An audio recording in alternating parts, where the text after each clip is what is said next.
Misteri Syekh Siti Jenar. Apakah benar berasal dari cacing dan meninggal jadi anjing? Tonton kisah lengkapnya di channel Petualang Misteri.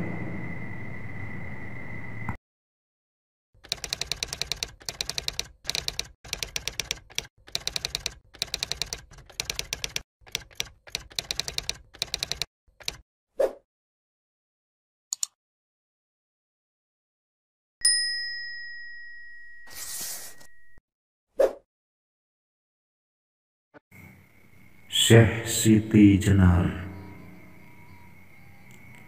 Nama asli Syekh Siti Jenar adalah Sayyid Hasan Ali Al-Husaini, dilahirkan di Persia, Iran. Kemudian setelah dewasa mendapat gelar Syekh Abdul Jalil. Dan ketika datang untuk berdakwah ke Caruban sebelah tenggara Cirebon, dia mendapat gelar Syekh Siti Jenar atau Syekh Lemah Abang atau Syekh Lemah Brit atau Abrit. Syekh Siti Jenar adalah seorang sayyid atau habib keturunan dari Rasulullah Shallallahu Alaihi Wasallam. Nasab lengkapnya adalah Syekh Siti Jenar atau Sayyid Hasan Ali bin Sayyid Solih bin Sayyid Isa Alawi bin Sayyid Ahmad Syekh Jalaluddin bin Sayyid Abdul Wahhan bin Sayyid Abdul Malik Asmadhan bin Sayyid Alwi Amil Faqih bin Sayyid Muhammad Sohib Mirbat bin Sayyid Ali Kholi Qasam bin Sayyid Alwi Sohib Baiti Jubair bin Sayyid Muhammad Maula As-Sau'uma'ah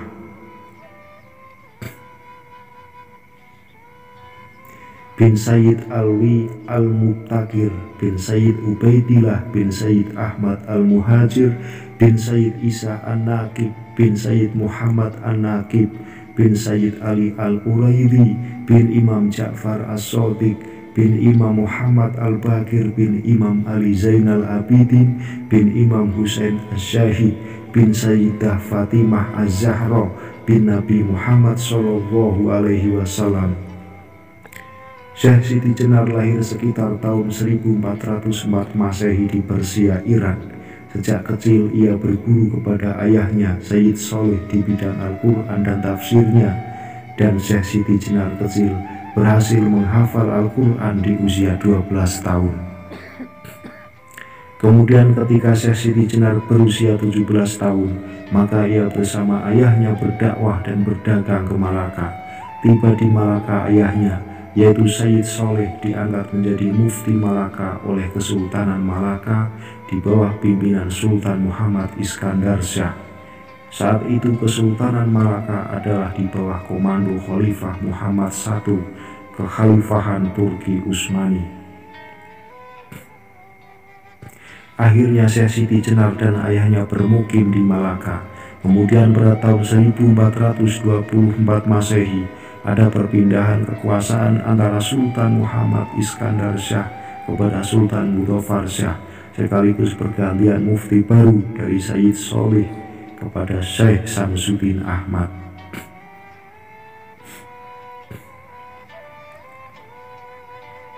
Pada akhir tahun 1425 Masehi, Sayyid Soleh beserta anak dan istrinya pindah ke Cirebon. Di Cirebon, Sayyid Soleh menemui sepupunya, yaitu Sayyid Kahfi bin Sayyid Ahmad. Posisi Sayyid Kahfi di Cirebon adalah sebagai mursyid Thariqah Al-Mu'tabaroh Al-Ahadiyah dari sanad Utsman bin Affan, sekaligus penasihat agama Islam Kesultanan Cirebon. Sayyid Kahfi kemudian mengajarkan ilmu ma'rifatullah kepada Siti Jenar yang pada waktu itu berusia 20 tahun.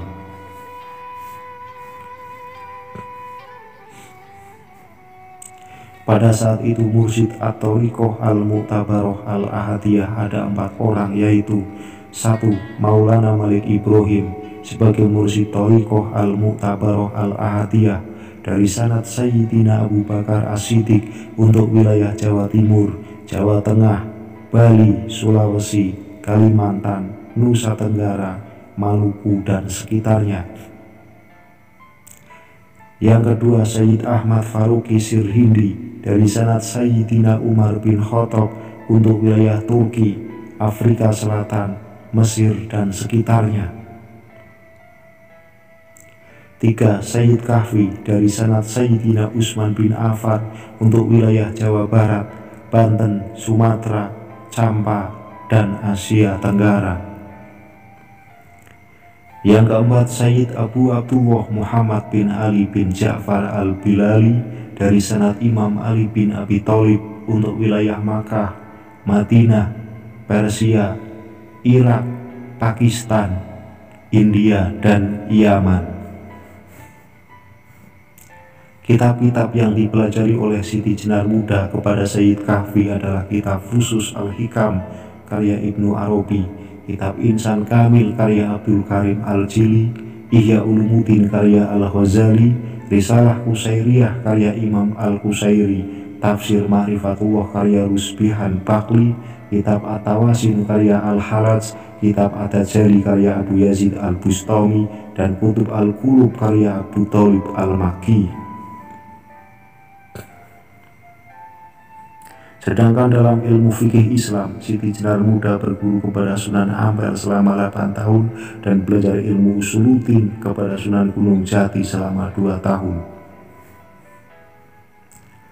Setelah wafatnya Sayyid Kahfi, Siti Jenar diberi amanat untuk menggantikannya sebagai mursyid Thariqah Al-Mu'tabaroh Al-Ahadiyah dengan sanad Utsman bin Affan. Di antara murid-murid Syekh Siti Jenar adalah Muhammad Abdullah Burhanpuri, Ali Fansuri, Hamzah Fansuri, Samsuddin Pasai, Abdul Rauf Singkili, dan lain-lain.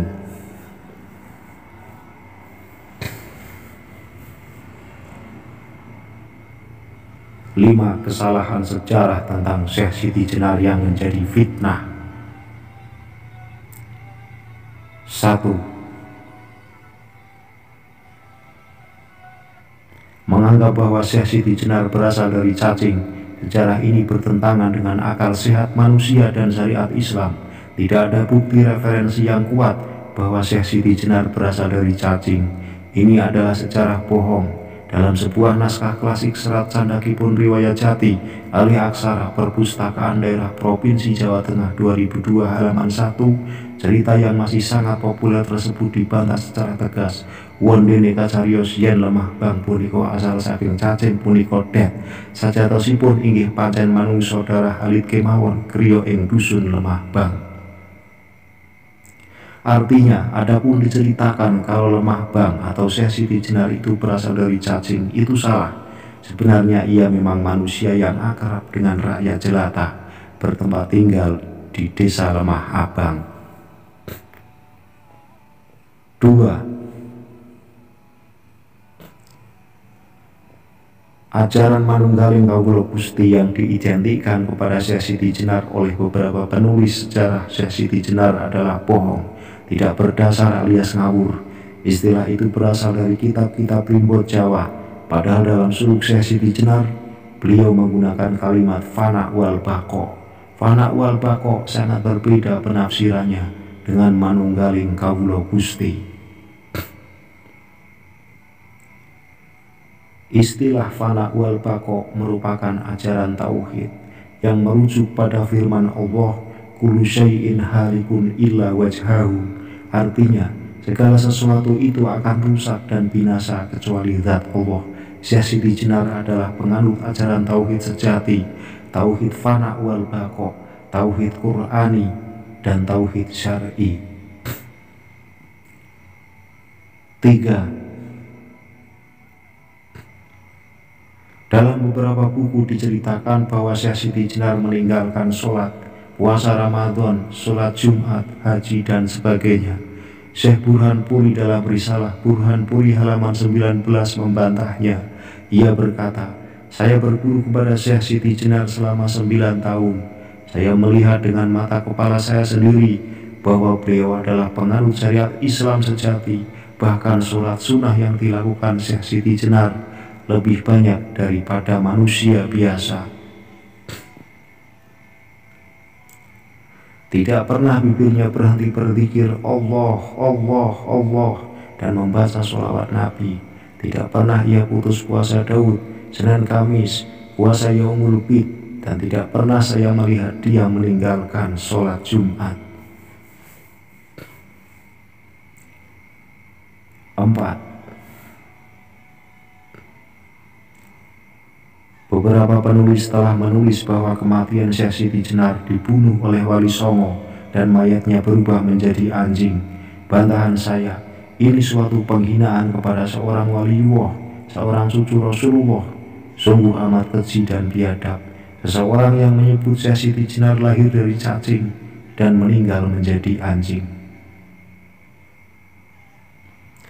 Jika ada penulis menuliskan seperti itu, berarti dia tidak bisa berpikir jernih. Dalam teori antropologi atau biologi kuantum sekalipun, manusia lahir dari manusia dan akan wafat sebagai manusia. Maka saya meluruskan riwayat ini berdasarkan riwayat para habaib, ulama, kiai dan ajengan yang terpercaya kewaroannya. Mereka berkata bahwa Syekh Siti Jenar meninggal dalam kondisi sedang bersujud di pengimaman Masjid Agung Cirebon setelah sholat tahajud, dan para santri baru mengetahuinya saat akan melaksanakan sholat subuh. 5. Cerita bahwa Syekh Siti Jenar dibunuh oleh 9 wali adalah bohong, tidak memiliki literatur primer. Cerita itu hanyalah cerita fiktif yang ditambah-tambahi agar kelihatan dahsyat dan laku bila dijadikan film atau sinetron. Bantahan saya, Wali Songo adalah penegak syariat Islam di tanah Jawa. Padahal dalam Maqasidus Syariah diajarkan bahwa Islam itu memelihara kehidupan atau hizbun nasal wal hayah. Tidak boleh membunuh seorang jiwa yang mukmin yang di dalam hatinya ada iman kepada Allah. Tidaklah mungkin 9 waliullah yang suci dari keturunan Nabi Muhammad akan membunuh waliullah dari keturunan yang sama. Tidak bisa diterima akal sehat. Wallahu a'lam bishawab.